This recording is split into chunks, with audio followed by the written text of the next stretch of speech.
रामकृष्ण हरी माऊली. मी प्रियांका आणि तुम्ही पाहताय भक्तिशक्ती या यूट्यूब वाहिनीवरील आजचा महत्त्वाचा भाग. तो म्हणजे आज आपण ऐकणार आहोत संत जनाबाई यांची आपण कथा ऐकणार आहोत. तर संत जनाबाई यांनी बरेच अभंग गायले आहेत आणि स्वतः विठ्ठलांनी ते लिहिलेले आहेत. म्हणजे संत जनाबाई ह्या अगदी लहान वयातच विठ्ठलांच्या भक्तीत इतक्या विलीन झाल्या होत्या की साक्षात भगवान परमेश्वर जे सर्व जगाचे पालन करते आहेत ते स्वतः त्यांच्यासोबत संत जनाबाई ज्या घरामध्ये दासी होत्या त्या घरामध्ये ते स्वतःसुद्धा जनाबाईसोबत सर्व कामात मदत करत होते. का तर फक्त संत जनाबाई यांच्या मुखातून जे प्रत्येक कामातून त्या विठ्ठल विठ्ठल विठ्ठल आणि विठ्ठलांच्या नावावरील अभंग ज्या काही ओव्या गात होत्या ना ते फक्त ऐकण्यासाठी भक्ताच्या ह्या सर्व ओव्या हे श्लोक ऐकण्यासाठी साक्षात विठ्ठल म्हणजे जगाचे पालन करते त्यांच्या सोबत राहत होते अदृश्य स्वरूपात आणि त्यांना ना प्रत्येक कामात मदत करत होते.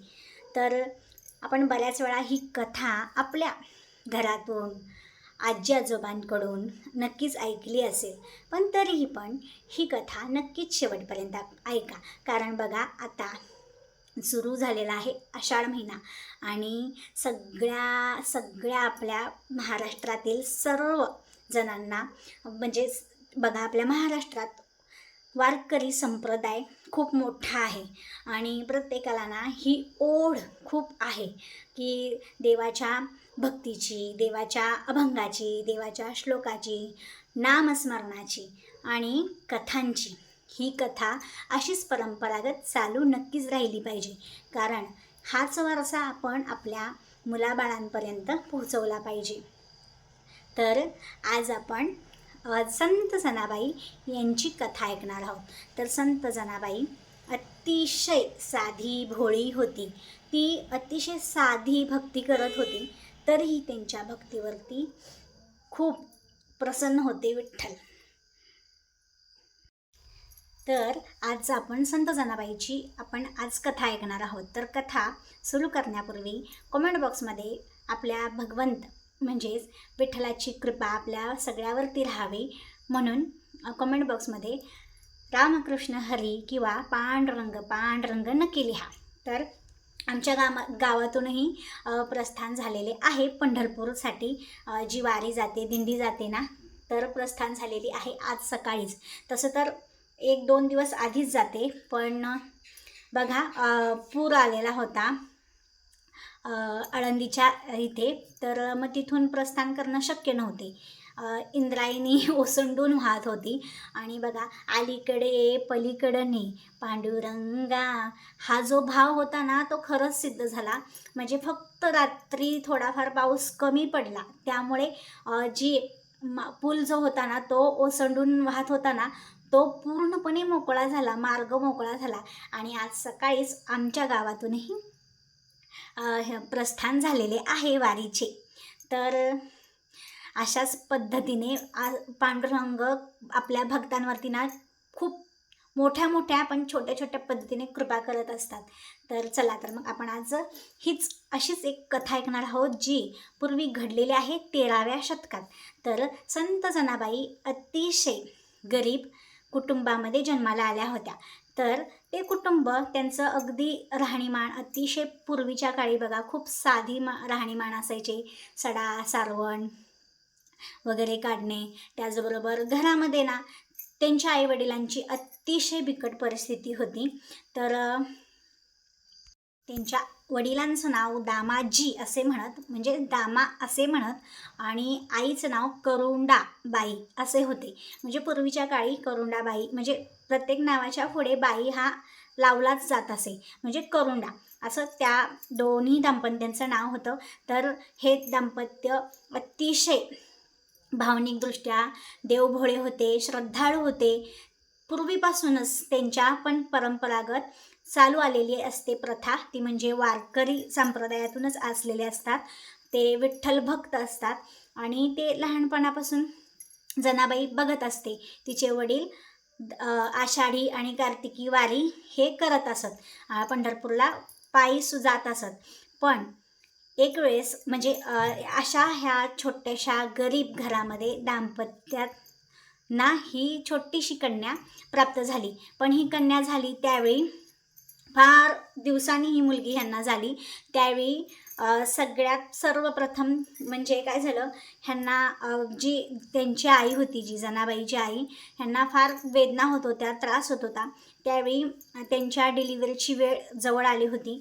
त्यावेळी पूर्वीच्या काळी बघा सुईने असत, असे दवाखाने वगैरे तर नसतच, पण घरोघरी अशी सुईन येत असे त्या डिलिव्हरी करण्यासाठी.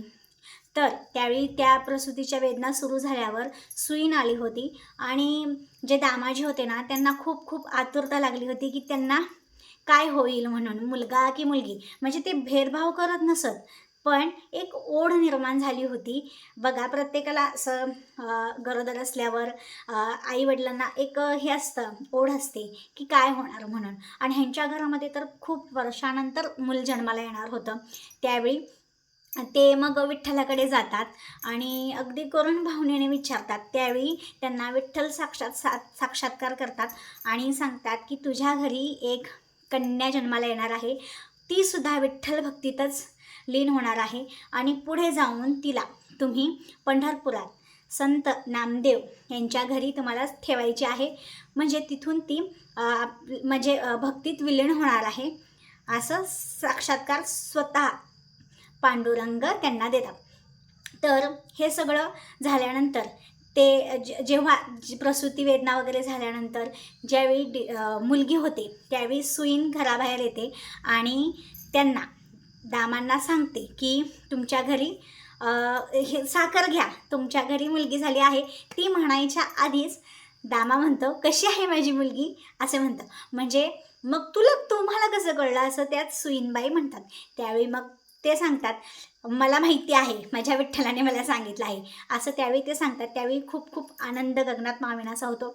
अशी ही संत जनाबाईची जन्माच्या वेळची ही कथा आहे, छोटीशी कथा आहे. त्याचबरोबर बघा, संत जनाबाई जेव्हा जन्माला येतात ना, तेव्हा खरंच खूप एक भक्त जन्माला येतो. म्हणताना एक दिव्य प्रकाश असल्यागत खूप तेजस्वी अशी ती कन्या होती. काही काळानंतर जशी हळूहळू ती मोठी होत गेली तसतशी तिच्यामध्ये तिच्या आईवडिलांचे संस्कार रुजत गेले. ती पण विठ्ठल भक्तीत विलीन होत गेली. सतत पांडुरंग, हरी, विठ्ठल ह्यांचे नाम जप करत राहत राहिली आणि त्याचबरोबर अभंगही गात राहिली. तर ती स्वतःसुद्धा अभंग तयार करत होती अगदी लहानपणापासूनच. पण तिचे आईवडील जेव्हा गावातून दिंडी सोहळा निघत असतो त्यावेळी ती अगदी लहानच असते, अगदी 5-7 वर्षाची असेल. त्यावेळीच ती म्हणजे 7-8 वर्षाची असेल, थोडंफार कळायला लागलं असेल तिला. त्याचवेळी ती अशी म्हणते, वडिलांजवळ आईजवळ हट्ट करते. 7-8 वर्षाचं लहान लेकरूसुद्धा बघा आई वडिलांजवळ हट्ट करतं की नाही मला ह्या वर्षी दिंडीत यायचंच आहे, तुम्ही गेल्या वर्षी पण असंच म्हणालात. त्यावेळी वडील तिला, आई पण खूप समजावून थकते. कारण की आषाढी वारी ही ऊन वारा पाऊस अगदी काट्याकुटातून चालणे असतं, दगडातून पाय रुतणे असतं आणि खूप वेदना सहन करत जावं लागतं. ते फक्त विठ्ठल भक्तीत विलीन होतात त्यावेळी ते सगळं तहान भूक वगैरे विसरून जातात. पूर्वीच्या काळी खूप असं चालत जायचं, मग संध्याकाळचं थांबायचं, तिथे स्वयंपाक पाणी करायचं, खायचं, मग जायचं. आता तसं नाही आहे. आता जागोजागी जेवणं वगैरे असतात. प्रत्येकजण काही ना काहीतरी दानधर्म करत असतो. पण पूर्वीच्या काळी त्या ज्या महिला म्हणा पुरुष मंडळी जात असत तेच स्वतः पाणी भरत, आंघोळ्या करत, कुठेतरी आपलं आडोशाला राहून तिथेच स्वतःचं वस्तान बसवून जेवण वगैरे करत आणि मग पुढे आणि प्रवासास निघत. तर खूप ऊन वारा असं लागायचा, अगदी पाऊस काळ सुरू झाला तर पाऊस खूप सुरू व्हायचा. असं खूप दिनवणी आणि काठ्याकुट्यातून चालणं असायचं. ते बाळा तुला सोसवणार नाही असे तिचे आईवडील तिला समजावून सांगत असत. पण ती काही ऐकतच नव्हती. तिने खूप हट्ट करून विठ्ठलाच्या चरणी जायचं, मला पांडुरंग पाहायचाच आहे, मला तो सावळ्या पाहायचाच आहे असे म्हणून तिने खूप खूप हट्टाने आई वडिलांसोबत जायचं ठरवलं. मग पक्क केल्यावर मग आई वडील हतबलच होते आणि वडिलांना तर तिच्या जन्माच्या वेळेस साक्षात्कार झालेला असतो. भगवान पांडुरंगाने सांगितलेलं असतं की, आणि त्यांना पण आता कळून चुकतं की आता ती वेळ आलेली आहे, मुलगी आपल्यापासून दुरावणार आहे. मग त्या गोष्टीत तर विधात्याच्या लेखात कोणच बदल करू शकत नाही. जरी हे अडाणी असले तरीही थोडीफार समज त्यांनाही होती. मग ते बाळहट्ट असतो तो पुरवावाच लागतो. मग ते त्या संत जनाबाईला म्हणजे जनाला घेऊन जातात. त्यावेळी ती जनाबाई एवढ्या ऊन वारा पाऊस काट्याकुट्यातून चालताना तिला काही वेदना होत नव्हते. म्हणजे ती नामस्मरणात विलीन होत जात होती. जसे बघा आता वारकरी बंधू बघता आपण, कितीतरी वयस्कर वगैरे स्त्रिया पुरुष डोक्यावर तुळस आणि स्वतःचे सामान वगैरे घेऊन चालत असतात. कितीतरी मैल चालत असतात. त्यांनाही तहानभूकची जाणीव नाही राहत. तसंच जनाबाई ना सुद्धा अगदी तल्लीन होऊन गेल्या होत्या. अगदी नाचत गात म्हणजे विठ्ठलांचे नामस्मरण घेत अभंग गात त्या पण त्या लहानपणी वारीमध्ये सामील झाल्या होत्या. आणि मग शेवटी जेव्हा पंढरपूरमध्ये पोहोचल्यावर त्या चंद्रभागेच्या तीरी गेले, तिथे स्नान वगैरे केलं. मग तिला आणखीन ओढ निर्माण होऊ लागली की दर्शनासाठी जायची.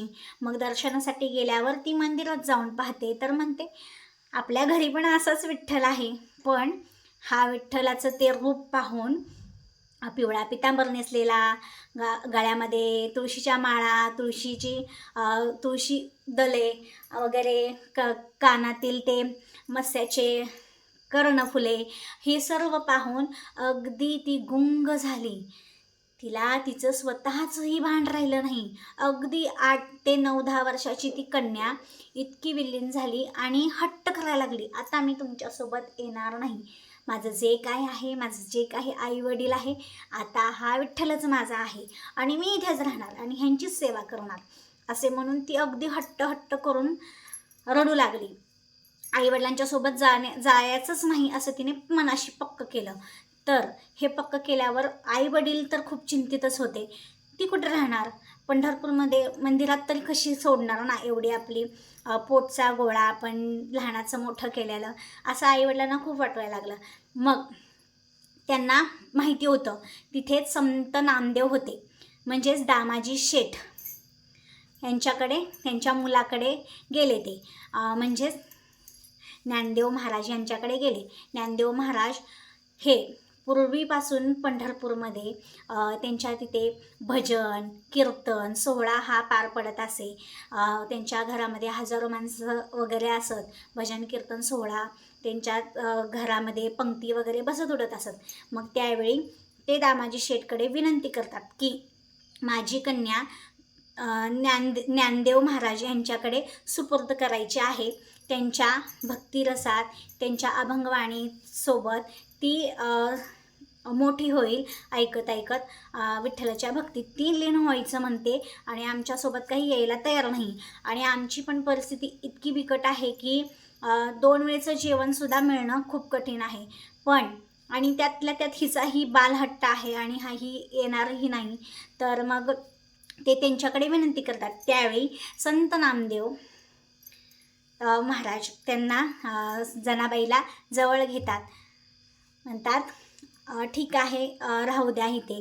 मग त्यावेळी तिचे आई वडील स्वतः सांगतात की माझी मुलगी जी आहे ना, ती तुमच्यावर ओझं अजिबात होणार नाही.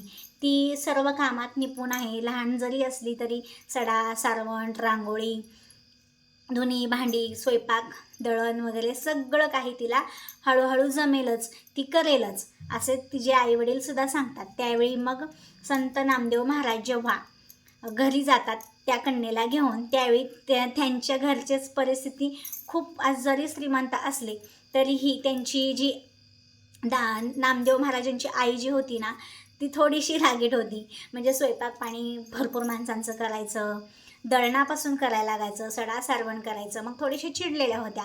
त्यावेळी ही कन्या नामदेव महाराजांच्या पाठीमागे उभी असते. तर म्हणते आई नका टेन्शन घेऊ, मी सगळं करते, मला जमतं ना, असं म्हणून ती त्यांच्या हातातून झाडू घेते आणि फरा फरा फरा फरा झाडायला लागते. तर अशा पद्धतीने ती तिथे राहून सडा, रांगोळी, सारवण, दळण अगदी सर्व करत असते. मग नामदेव महाराजांच्या घरी पूर्वीपासून बघा कीर्तन, पंगत हे चालूच असायचे. म्हणजे त्यांच्या घरामध्ये उठाठेव भरपूर असायची, रेलचाल माणसांची खूप असायची, मग कामही भरपूर पडत.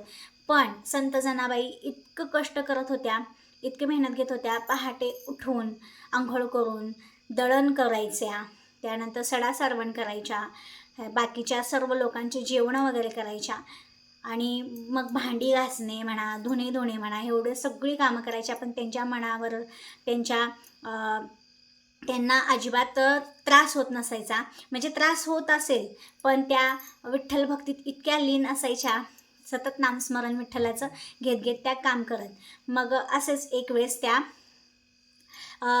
आणि असंच त्या विठ्ठल भक्तीत विलीन होऊन राहत असत. मग त्यांना एक राहायला छोटीशी एक झोपडी दिलेली असते त्यांच्या घराशेजारीच. त्या घरामध्ये राहत असताना त्या नेहमी झोपल्या की जागेवर त्या विठ्ठलांशी बोलायच्या, विठ्ठलाच्या मूर्तीशी गप्पा मारायच्या की तुम्ही एवढ्या वेळ उभे असता हातकटेवरती ठेवून, तुमचे पाय फार दुखत असतील. विठ्ठलाला तो साधा भोळा भक्त, अगदी साधी भक्ती होती ती, जी मी तुम्हाला आधीच सांगितलं होतं. ती विठ्ठलांशी संवाद करायची आणि विठ्ठलही तिच्याशी संवाद करायचे.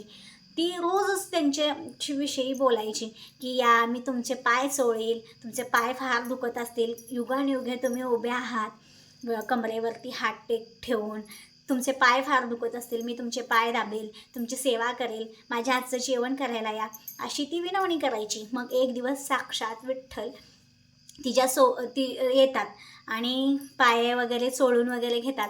पण विठ्ठल फक्त तेवढ्यासाठीच येत नाही, तर एके दिवशी असंच कामाचा शीण आला असेल, त्यावेळी विठ्ठल स्वतः तिला पहाटेच्या वेळी त्यांच्या घरामध्ये मोठी पंगत लागणार होती आणि दळणाची सामग्री भरपूर दिली होती, भाकरी करण्यासाठी म्हणा वगैरे, बेसनपीठ वगैरे करण्यासाठी. पूर्वीच्या बायका डाळी वगैरे सगळं त्या जात्यावरच दळत आणि मग हिच्यावरती खूप लोड आला होता. मग त्यावेळी ती देवाचे नामस्मरण करत ओवी गात गात दळण करत होत्या. त्यावेळी विठ्ठल साक्षात तिथे येऊन जातं ओढू लागला आणि ते दळण करू लागले. त्यानंतर भांडी म्हणा, धुणे म्हणा, अगदी सगळं काम त्यांना त्या करू लागल्या. ते स्वतः विठ्ठल करू लागले. तर अशा पद्धतीने पंढरपुरात आल्यावर कामातही मदत विठ्ठलाने जनाबाईला केली.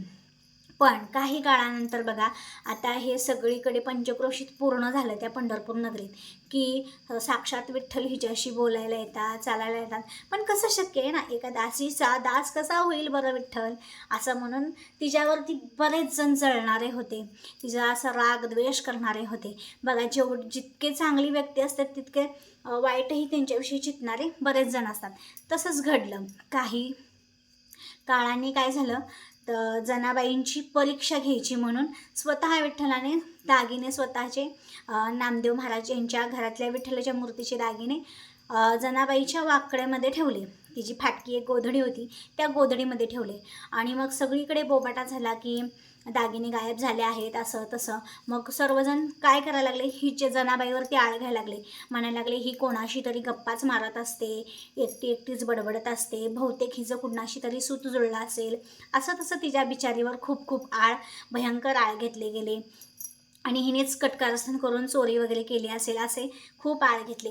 हिने ना खूप दयावया केली जनाबाईने की चोरीचा आळ आला, मला ना सोन्या चांदीचा त्या तुकड्यांचा मला मोहच नाही आहे, असे ती किती समजावून सांगत होती नामदेव महाराजांना. नामदेव महाराजांना तिच्यावर विश्वास होता. पण हे सर्व गावातील लोक म्हणतात ना, जण गाव करेल तो राव काय करेल असं म्हणतात. मग प्रत्येक वेळी किती जरी मोठा संप्रदायातील असला ना व्यक्ती, तरी गावातील व्यक्तींवरती त्यांना विश्वास ठेवावा लागतो आणि त्यामुळे मग जनाबाईची बिचारीची ना झडती घ्यायची वेळ आली. झडती घेताना काय झालं, ती ज्या छोट्याशा झोपडीत राहत होती. तिथे तिच्या जे फाटकी वाकळ होती, गोधडी होती, ती झाडली असता त्याच्यामध्ये नेमके ते सगळे दागिने पडले. मग त्यावेळी तिच्यावर खूप आरोप वगैरे करण्यात आले. तिला ना अक्षरशः सुळावर चढवण्यासाठी घेऊन जात होते. त्यावेळी तिला जेव्हा पंचासोबत समोर बसवून वगैरे तिला चौकशी केली असता तिने सांगितलं तरीही की मी हे केले नाही. हे एक स्वतः विठ्ठलाने तिच्यावरती एक तिच्या भाव ओळखण्यासाठी हे सगळं केलेलं असतं. पण तो चोरीचा आळ आलेला पाहून ना तिने खूप विनवण्या केल्या. ती अर्थतेने विठ्ठलाला हाक मारत होती, तू दळण दळायला येतो, भांडी घासू लागा येतो, धुणं धुवायला लागा येतो, आता माझ्यावरचा हा आळ मिटवायला सुद्धा तूच आला पाहिजे, असं म्हणून ती विनवणी करू लागली. ज्यावेळी तिला सुळावर चढवण्यात यायला लागलं त्यावेळी सुद्धा तिने अगदी ती रडत होती. फक्त रडत होती कशासाठी? की लोकांनी आळ घेतला म्हणून नाही, तर देवाने इतके दिवस माझ्यासमोर येत होता ना, मग आता तुम्हाला माझ्यासमोर यावंच लागेल, साऱ्या गावासमोर यावं लागेल आणि माझ्यावरचा आळ हा आता मिटवावा लागेल, असे म्हणून ती फक्त आर्ततेने देवावरच विश्वास ठेवून ती देवालाच हाक मारत राहिली. त्यावेळी साक्षात जे सूळ आणलं होतं तिला सुळावर चढवण्यासाठी, ते सुळाचं रूपांतर तुळशी वृंदावनात झालं. आणि तिच्या जे हात पाय जे आहेत साखळदंडाने जे बांधले होते ते सुद्धा फुल हार मोत्यांचे झाले. तर अशा पद्धतीने आणि साक्षात तिथे विठ्ठल येऊन तिच्या जो चोरीचा आळ होता तो स्वतःवरती घेतला. अशा पद्धतीने हा आळ तिच्यावरचा गेला. त्यानंतर आणखीन काही दिवसांनी काही दिवस लोटल्यानंतर एक स्त्री तिच्यावरती फार जळत होती, जवळचीच. तर संत जनाबाईने गौऱ्या थापल्या होत्या, शेणाच्या गौऱ्या. तर ती स्त्री काय म्हणे की हे माझ्याच गौऱ्या आहेत, ह्या माझ्याच गौऱ्या आहेत. पण जनाबाईच्याही गौऱ्या त्या होत्या. तर मग त्यावेळी ती म्हणाली, तुझ्या गौऱ्या आहेत किंवा कुणाच्याही आहेत, हे फक्त माझ्या गौऱ्या असतील त्या म्हणजे ओळखायच्या कशा? गौऱ्या तर शेणाच्या म्हणल्यावर सगळ्या सारख्याच. तर माझ्या गौऱ्या ओळखू येतील, फक्त कानाजवळ धरा, त्यातून विठ्ठल विठ्ठल ऐकू येईल. आणि खरंच पंच ज्यावेळी हातामध्ये जेव्हा कानाजवळ गौरी धरत त्यावेळी त्यातून विठ्ठल विठ्ठल ऐकू येत असे. कारण की ती निस्सीम भक्तीने, निस्सीम श्रद्धेने, अगदी आर्थ भावनेने सतत देवाचं नाम स्मरण करत ती प्रत्येक कामात विलीन होत असे. ती काम पडले म्हणून अगदी दुःखी कष्टी कधीच होत नसे. सतत देवाचं नाम स्मरण, भजन, कीर्तन ह्याच्यामध्ये रमून ती काम करत असे. आणि खरंच त्या गौऱ्या विठ्ठल विठ्ठल विठ्ठल हे नामस्मरण करत होते. सगळे अगदी आश्चर्यचकित झाले. तर त्या गौऱ्या मग जनाबाईच्याच होत्या. तर ह्या पद्धतीने संत जनाबाईसोबत दळण दळणे, धुणे, भांडी घासणे आणि त्यांच्यासोबत गौऱ्या थापणे, अगदी सर्व कामामध्ये विठ्ठलाने मदत केली. त्याचबरोबर जनाबाई ह्या खूप सुंदर ओव्या गात असत, म्हणजे ओव्या गात असत, अभंग गात असत. तर ते स्वतः म्हणाले की तू ओव्या खूप सुंदर गातेस, मी तुझ्या ओव्या लिहून घेतो. तर म्हणजे तेवढंच पुढच्या लोकांसाठी होऊन जाईल. आणि असे म्हणून स्वतः साक्षात परमेश्वर, जगाचे पालन करते संत जनाबाईच्या मुखातून येणाऱ्या ओव्या त्यांनी स्वतः लिखित स्वरूपात ठेवल्या आहेत. तर अशा पद्धतीने संत जनाबाई अतिशय भोळी आणि निस्सीम श्रद्धा, म्हणजे विश्वात मला काहीच नको, मला फक्त विठ्ठलाच्या चरणी अर्पण व्हावं, त्यांच्याच भक्तीत विलीन व्हावं, हीच फक्त तिच्या उभ्या जन्मामध्ये इच्छा होती. तर अशा पद्धतीने बघा, आपण सुद्धा अगदी असंच भक्तीत विलीन व्हायला पाहिजे. आणि ही कथा कशी वाटली नक्कीच कमेंट करून. तर अशा पद्धतीने बघा संत जनाबाईचा उद्धार झाला. असेच हळूहळू दिवस लोटत गेले आणि पुढे विठ्ठलाच्या चरणी त्यांना विलीन झाल्या त्या. तर चला, तर मग छोटीशी 2 कडव्याची मी संत जनाबाईंची ओवी गाते. तर सुंदर माझे जाते ग फिरते नवसाचे, सुंदर माझे जाते ग फिरते नवसाचे, जात्यावर ओव्या गाते विठ्ठलाचे नाव घेते, जात्यावर ओव्या गाते विठ्ठलाचे नाव घेते. संत जनाबाई ज्यावेळी जात्यावर ओव्या गात असत त्यावेळी ही ओवी गात असत आणि विठ्ठलाच्या भक्तीत लीन असताना त्या खूप खूप साऱ्या ओव्या गात असत. पण मला काही फार येत नाही. 2 कडवी आपली तुमच्यासोबत शेअर केली. धन्यवाद. पुन्हा भेटू छान असं विठ्ठलाच्या भक्तावरती कथा घेऊन.